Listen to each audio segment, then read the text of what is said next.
So this next session, as the slide indicates, building the next generation of cyber defenders, is all focused on wounded warriors. We have a number of our representatives here in the audience that are part of that program. I'm going to introduce the speakers for you.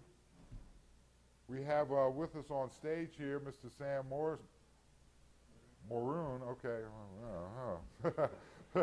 Technical instructor for the Foreign Service Institute of the United States State Department, former electronics warfare officer, former tactics officer at Desert Storm, graduate of the Virginia Military Institute, BS in Engineering, graduate of George Washington University Master's Certificate. Mr. Jim Wiggins, right behind me, is Executive Director for the Federal IT Security Institute and FTSE Foundation, cybersecurity trainer and information security practitioner, 16 years experience in IT, 12 in IT security, and 2010 FOSIA Educator of the Year Award. Gentlemen, thank you very much for being here, and the stage is yours.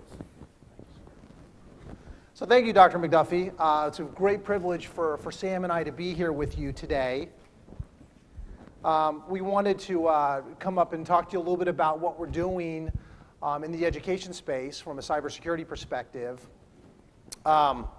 So I wanted to give you a little bit of context of, the gist of our discussion is going to talk around training and empowering a particular set of people of individuals within the workforce that we're really targeting our efforts around.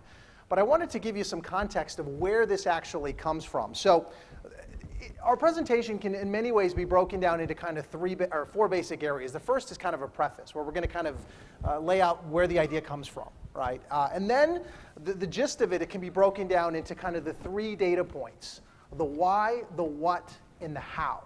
And that's what I really want you to focus on as we kind of go through today's presentation, because what I want to do is we want to kind of define the problem space. We want to talk about what it means from a workforce-related perspective. And then lastly, what we want to do is we want to discuss how we are attempting to, in our own small, unique way, try to contribute to a possible solution in this particular space. I'd like to be able to say that this was my idea, that somehow I came up with this idea of training wounded warriors on my own. But in reality, I was fortunate that there were three wise men that kind of steered us along this path. I'm simply nothing more than a guy who, as an educator, likes to teach, likes to get up, and likes to try to make improvements in people's lives. And in many ways, I have the three gentlemen that I've got listed up here. In some ways, I like to say that I got an opportunity in my lifetime to meet Socrates, Plato, and Aristotle, if you want to think about it in that context. Three Greek philosophers. It was interesting. There was, real quickly, there was, back all the way in 2009, a good friend of mine, David, who I am hopeful that he is watching today on the webcast. Excuse me. He sent me this email in 2009, and he said, "Hey, you're an educator. You teach cybersecurity courses, blah blah blah. Have you ever thought about training wounded warriors?" And I thought, "Hey, what a great idea, right? But I know nothing about the population. I know nothing about the community. How do you get to them? How do you interact with them? How do you engage them?" Okay, that's great. So little data point. Just tuck it away.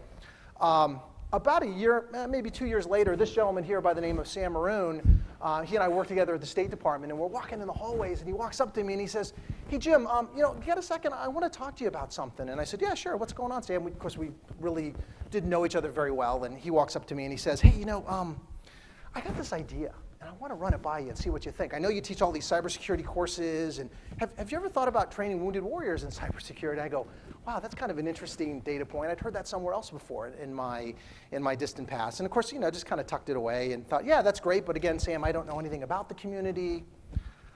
Last year, I'm at an ISACA conference, and a gentleman by the name of Manny Galvin walks up to me. I give a presentation talking about the need for cybersecurity talent, how you can build it, and guess what he asks? "Have you ever thought about training wounded warriors in cybersecurity?" And I get the message. Somebody's trying to send us a message. We need to basically focus on this community. And so that's really the catalyst for why we're here today. It's these three wise men, and they basically, we have them to basically thank for this. So I don't know, Sam, which one you are, but you're one of those three guys up there. So. All right, so that's the preface, right? That's really where this idea comes from. Now, what we want to do as part of our presentation is to talk about these three basic ideas, these three basic concepts, just to try to keep it, straightforward. Talk about the why, talk about the what, and talk about the how. So I'm going to talk about the why for a couple of minutes. Then I'm going to turn the floor over to Sam, and he's going to actually talk a little bit about the what, in terms of what does it mean from a workforce-related perspective. And so, what I want to do is I real quickly want to talk about the problem space, right? So we all know that there's this big issue within the cybersecurity realm. My own personal belief is it comes out of the fact that back in the 1990s, with the dot-com and the advent of technology and the infusion of it into our society, there was a workforce shortage back then. Some of you may remember it. There was about not having sufficient IT skills. All right, today, I think that in many ways, we're dealing with the outcome of that. We went out there and we built a lot of these networks, we built a lot of these information systems, and as a result, we now have the situation where we don't really, we're struggling with trying to figure out how to protect and defend these particular types of information systems. Historically, from our perspective, that hasn't been a big issue for us. We've been able to be pretty good about repelling invasions, repelling forces that have basically come into our society. But technology today has become this kind of equalizer. Some of you might have read Thomas Friedman's book about the world being flat, and how there's this equality that's starting to develop within society. I really think that the internet and technology has really helped facilitate a lot of that today. Today, of course, we see a tremendous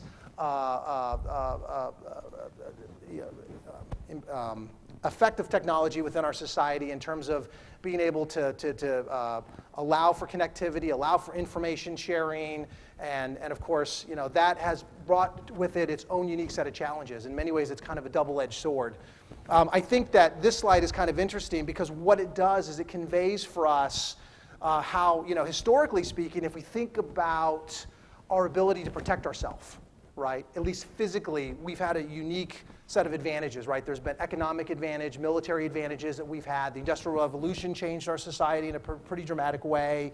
The world wars that we faced in the last 100 years did a lot to build up our military might. But what's happened, right, is that technology, again, being this equalizer, has really change things, right? The computer, if we think of the computer as a weapon today, although we don't like to think of it like that, but somebody being able to be in a foreign country and be able to interact with our information systems and being able to, in some cases, come in, set a foothold, and begin the process of exfiltrating our information, today comes at a pretty dramatic cost.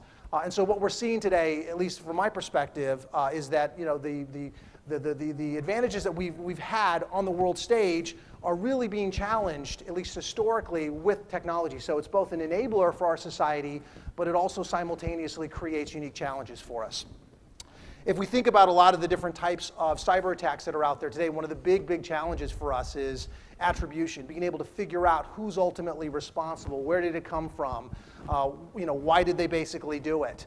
And so because of the use of technology and some of the challenges out there, we're now starting to see the need for workforce-related areas where we really want to try to focus on technical skills. These next two slides here, I think, tell an interesting story as well, too, in terms of information. If we think about information in our society as being this kind of our unique capability, our unique contribution, historically, all the really important information has been held by the upper echelons of government, right? So, if we think about the national security environment, the use of secrets and national secrets, historically, information, for example, that's been out there in terms of at the organizational level has not been quite so important. Of course, that's changed. Today, that pyramid has been changed on its head.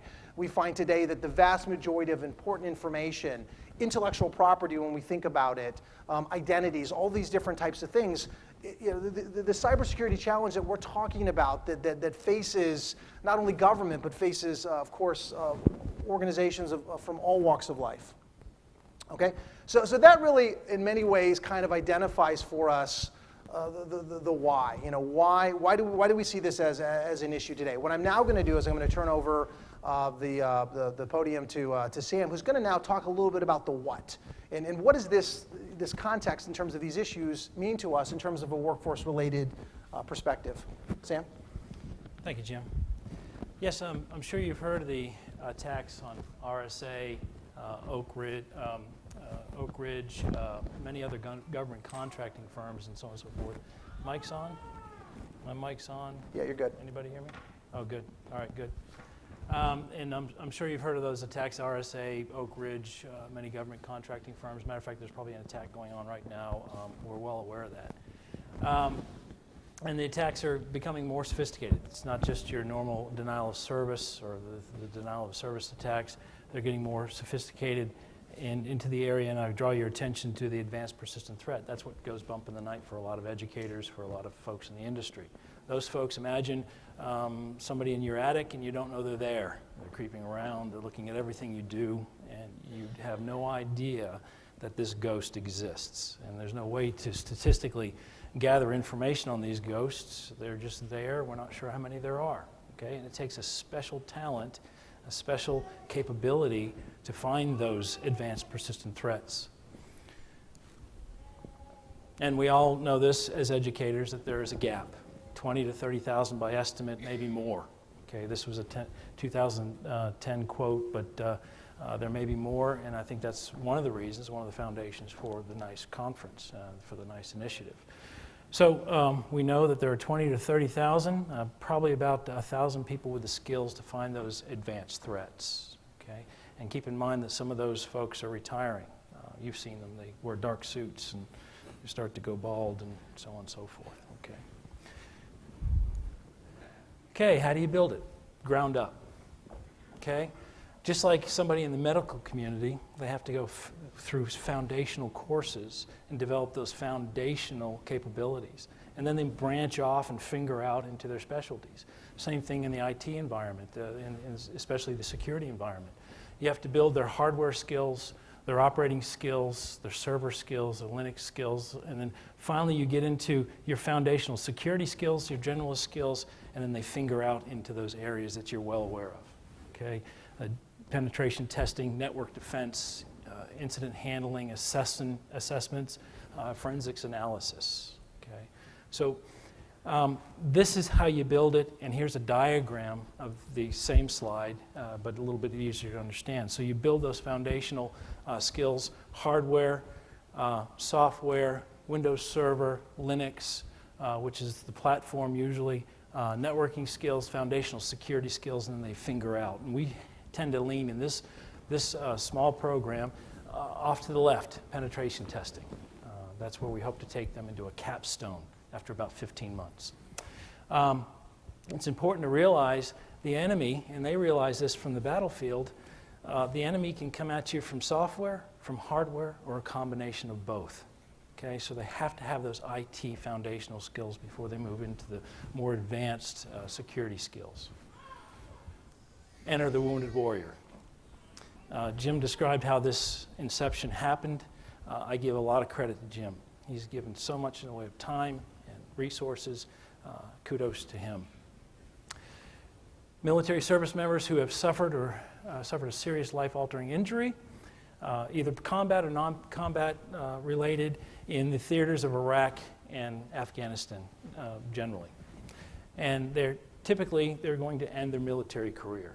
So why not move them from the physical battlefield to the cyber? They have the tenets. They understand the tenets of combat, and they can take those same tenets with them to this new environment. Why the wounded warrior? Well, because they have an ability to be trained, constantly trained. Military's that way. Always taking a test, always moving up the rung, always being tested, always being evaluated, et cetera, et cetera. Same environment for technology. They understand that when the enemy changes, you change, the enemy changes, and vice versa. They're highly patriotic. Trust. Trust is very important in this environment. Okay? After working with them, very, very impressive. They have some time. They're in transition. They're at Walter Reed. We go down there Tuesday, Thursday, and they show up. They have persistence. They have a desire to repatriate. They have an aptitude for tactics and strategy. They can take those same tenets to this environment. They're well skilled in that area. And quite frankly, nation needs them. Okay? We're going to give them a little bit of help, and they're going to help their country greatly again. Simple. So they're dedicated, highly motivated, disciplined, trustworthy, team players who both industry and government seek as workers. And I'll have Jim talk to you a little bit about the training model. Good transition. Okay, so thanks, Sam. So we talked a little bit about the why this matters, and Sam kind of went in and talked a little bit about what it means from a workforce-related issue, and he really tried to emphasize skill development. And of course, that's really what NICE is all about, right? Trying to figure out what kind of skills, what kind of knowledge, skills, and abilities we want to see in terms of our cyber workforce.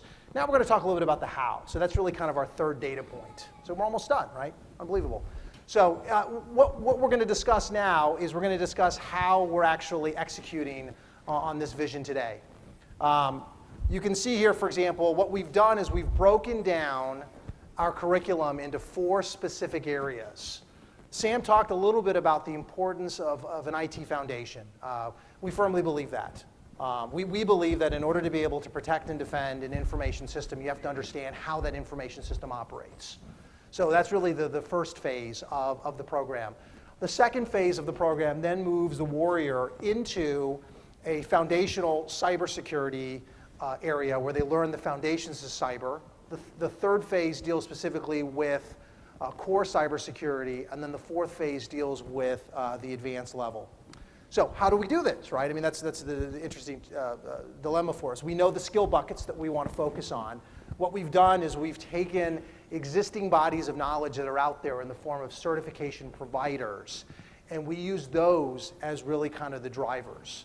We've created a pretty complementary framework by using programs from CompTIA, using programs from EC Council, programs from ISC Squared, and even from our particular nonprofit, the Federal IT Security Institute, stitch them together in a holistic, complementary manner, and shown how you can actually take them from really no level of knowledge all the way up to, for example, your offensive security, ethical hacking, however you want to define that.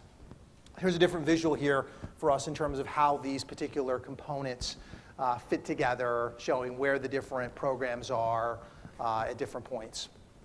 The training that we're doing today that we've got actually uses a blended approach. So we do have a number of gentlemen and ladies that are at Walter Reed right now. So we actually go up there. We actually run classes. We've been able to secure space up there, which is pretty cool from our perspective.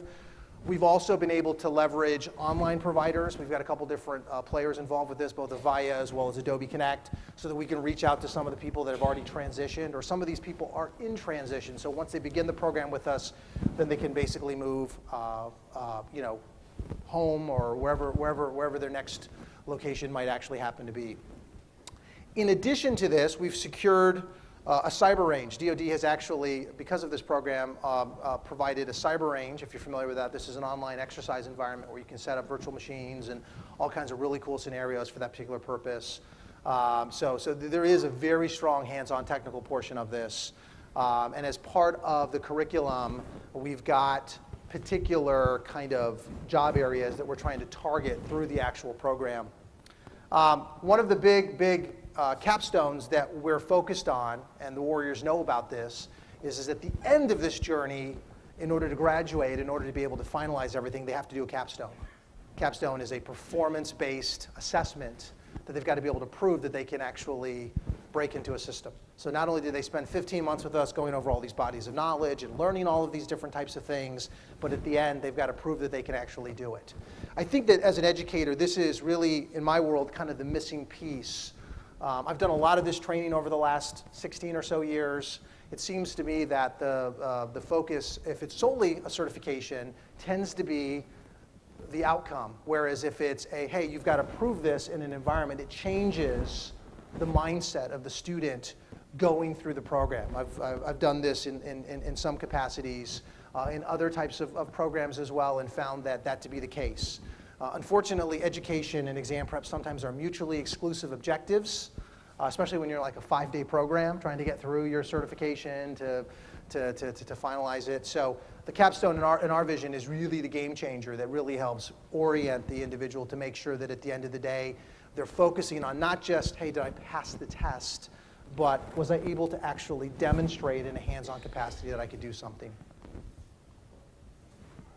So this is really how all the different pieces are basically fitting together.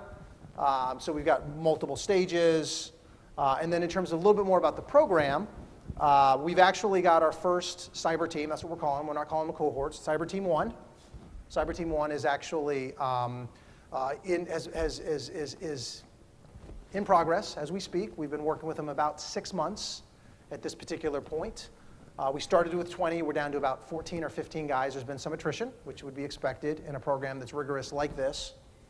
We're using a whole host of different technologies, all the different certifications. And like I mentioned, the end game to keep everybody focused is to recognize that in order to graduate, they have that performance-based piece. This just shows us another graphic on how all these basic pieces fit together. And really, the end objective is to take all of these pieces in a holistic manner, bring them together in a comprehensive curriculum that we think will actually develop not only cyber knowledge, skills, and abilities, as you can see in the first one, but also making sure that there's a hands-on component to it, as well as that hands-on performance piece. This gives us a little bit of insight. Rather than put them through we have really kind of 14 courses that they're going through, rather than a 14-week program, what we've done is we've stitched it out over 2 nights a week over the course of about 5 weeks per program.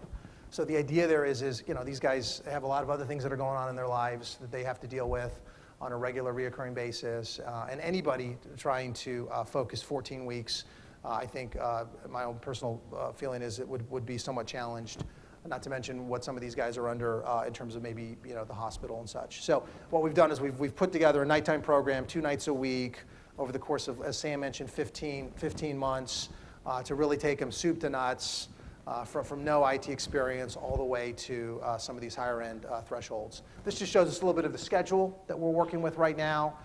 So what we do is we replicate the equivalent of 1 day of traditional instruction on a weekly basis. And so the idea there is it gives the warriors an opportunity between sessions to study on their own, to play with the different technologies, formulate questions. It gives them downtime to be able to go off. I think that's actually kind of important. It's tough to be fed with a fire hose, right? If anybody's done that kind of training, to do 5 days, pretty intense.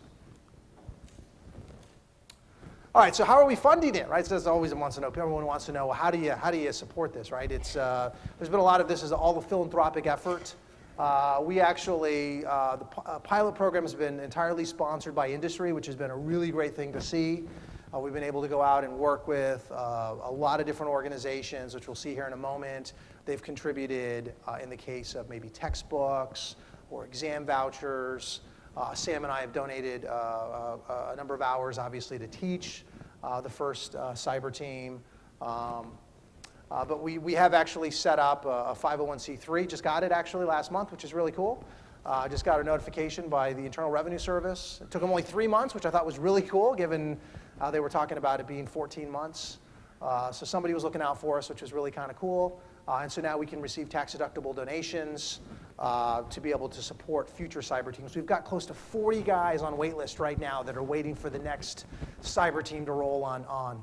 But unfortunately, we need additional resources for that. Here's some of the different players that have contributed resources. We've got online providers. I mentioned Avaya Government Solutions has donated their online avatar-based platform for use, as well as the Department of Defense has given us their cyber range technology. Here's a whole bunch of different certification bodies that have contributed in different ways. CompTIA, for example, has been very gracious to us and donated all the exam vouchers for the guys, which is they've got their own foundation that they've set up. ISC Squared has offered to provide coverage on their certification, both in terms of the course as well as their particular vouchers. EC Councils, all these organizations have been very, very, very generous, and we're very appreciative of them. There have been some textbook providers that we've turned to, both in the form of Axo Press as well as Logical Operations. They've donated, at least for the first pilot program, for the actual first cyber team. And with that, I'm going to turn it back over to Sam, because I want him to talk to you a little bit about the registration process, just to give you a sense of really how we're actually vetting the guys that are coming into the program. Sam? Thanks. Thanks, Jim. Yes, we'll briefly talk about the registration process. Key areas: what traits are ideal for wounded warriors? What traits are we looking for? We'll talk about the criteria, and then we'll talk about briefly how to apply. Of course, there's a website where you can get further detail, and we'll give that at the end of the presentation. So, what traits are ideal? Well, they have to have a desire to get back into employment, and they all do. Very impressive. And the ability to think abstractly. Okay, and we'll talk about that in a few minutes. The ability to think abstractly, not so necessarily have current IT skills, but have the skills to learn more in the way of IT. They have to have an aptitude to work well with others. They're built around that teamwork concept in the military from day one boot camp. And also they have to have those geek traits, that trait they just like technology. Okay, they're like a lot of us, or most of us in the audience, where when the new thing comes out, they like to play around with those devices, the new software, et cetera, et cetera. They have to have the ability for a long-term program. They have that commitment, especially when they're transitioning from Walter Reed or from their disabilities and so on. And also they have to accept a career requiring continuous learning. Okay, very similar to the military, you're constantly learning about new tactics, et cetera, et cetera. They have to have that ability to embrace a continuous learning environment. Okay, it's very important. Okay, what is the criteria? I'll briefly talk about this. Again, we have more detail on the website. They have to be transitioning or have transitioned from military service, suffer from injuries in Iraq, Operation Iraqi Freedom, Operation Enduring Freedom, and they have to receive a certain percentage per the VA or have to expect to receive 30% for specific category injuries and or 30% specific categories of injury, and then 50% for a combination. Okay, and I list some of the injuries there below. Again, more detail on the website.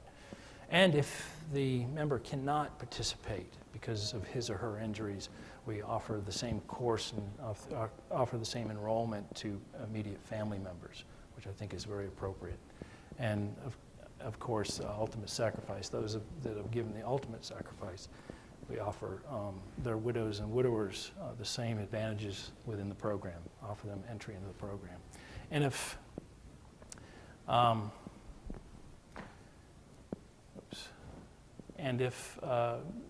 they recover from their injuries, and there's a family member that has started the program, we allow them to enter as they recover their injuries. So we'll have two family members in the same program.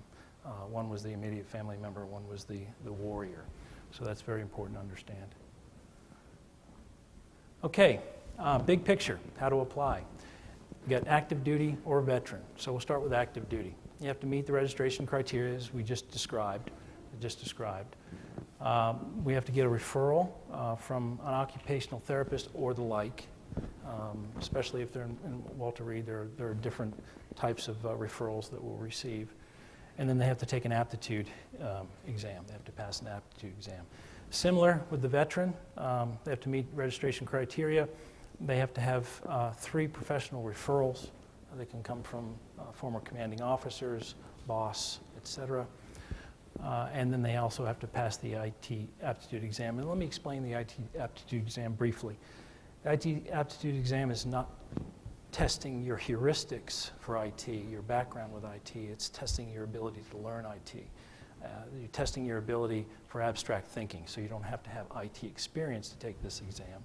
You just have to take it because we're just testing for abstract aptitude. And like at this point too, talk about the results, and I'll let Jim talk about the results. Okay, thanks, Sam. That was a great overview of the registration. We just wanted to give that to you to let you know how we actually vet the candidates, because in a moment I'm going to ask you to try to help me go find some more guys. So that way, if you understand what the registration criteria is, you can actually, hopefully, contact people that you might know that might benefit from our program. So let's talk a little bit about what this all means. Let's talk about the results, right? So we've really broken down the results into kind of three basic constituencies, or three basic areas. The first is, well, how does the nation benefit? Well, everybody in this room today is here because we know that cybersecurity is an issue. It's a pervasive issue. It's something that we need to figure out how to solve. We think in our own small way that we're going to help the nation by helping graduate highly trained cyber defenders, people that will not only understand the technology, but also know how to protect and defend that technology. The graduates from the program, through the performance-based piece, will be able to have real job performance. They'll be able to do something. They won't just be able to pass a test. Another advantage is the fact that the candidates themselves will be compliant with some of the different frameworks that are out there, like the 8570, which is kind of nice. In terms of the League of, what we call the League of the Wounded Warriors, how do they benefit? Well, they're able to continue serving their country. I mean, that's really that's why they got into the military to begin with. They wanted to make a difference. They wanted to serve. They wanted to protect our freedoms. Here's an opportunity for them to transition from one particular battlefield to another particular battlefield. They're able to use their military aptitude. So this is what's kind of interesting from our perspective. There's a lot of parallels to be drawn between these two different battlefields, between the physical and the virtual. And what we're seeing as part of the training program is a lot of these guys have that aptitude. They're coming in. They understand things like perimeters. They understand things like threats. They understand things like vulnerabilities. A lot of the basic core tenets that we focus on within the cybersecurity realm, they've already brought to the table, which is, we think, really is helpful in that respect. And then they also get to enter a job market. You know, everybody wants a job. Everybody wants to make a meaningful contribution to society. You know, there are different numbers that are bantered about. I read at one point a 0% unemployment rate. Now it's like 3%. When you compare and contrast to the numbers that are coming out of the veteran community, we think that there's a really a slick fit here to be able to, you know, try to move guys from one particular area to another area. And then into the industry, you know, we try to make our own little contribution. Benefit here is that the cybersecurity industry, we make our own mark. We say, hey, here's our contribution. If you think it's meaningful, if you think that it's helpful, you know, take the model, use it. We've got a lot of colleges, we've got a lot of universities that are here. So, you know, the idea there is to share ideas, to share thoughts and potential solutions that are meaningful. So maybe somebody could take this and leverage it.